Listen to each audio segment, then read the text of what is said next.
विधानसभेच्या जागा वाटपावरून महाविकास आघाडीत वाद होण्याची शक्यता आहे। काँग्रेस आणि राष्ट्रवादीनं सांगितलेल्या 8 पैकी 5 जागांवर दावा केलाय। या दावेदारीमुळे आघाडीत बिघाडी होण्याची शक्यता निर्माण झाली आहे।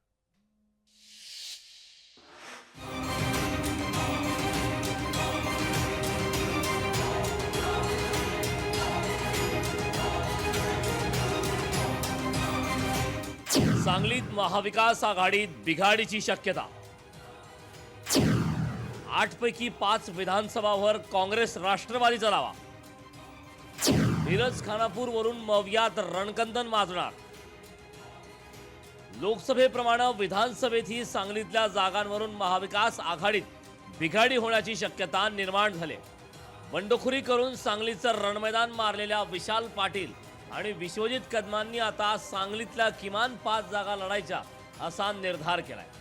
सध्या सांगली, कडेगाव, पलूस आणि जत या विधानसभा काँग्रेसकडे आहेत। राष्ट्रवादीकडे असलेली विटा, खानापूर आणि मिरज या जागा काँग्रेसला हव्या आहेत। लोकसभेसारखी चूक होऊ नये म्हणून निवडणुकीच्या 100 दिवसाआधीच विश्वजित कदमांनी 5 जागांवर दावा ठोकलाय।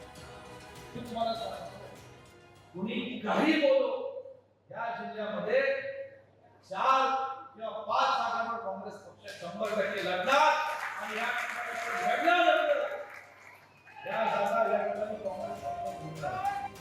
विट्याच्या जागेवर शिवसेनेचे अनिल बाबर आमदार होते।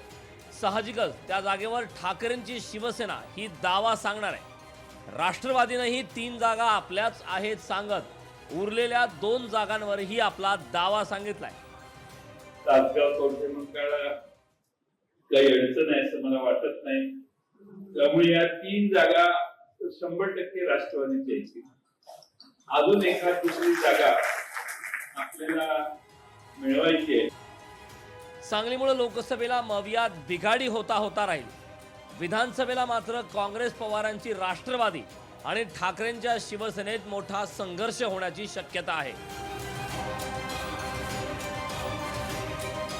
संजय देसाई, लोकशाही मराठी, सांगली।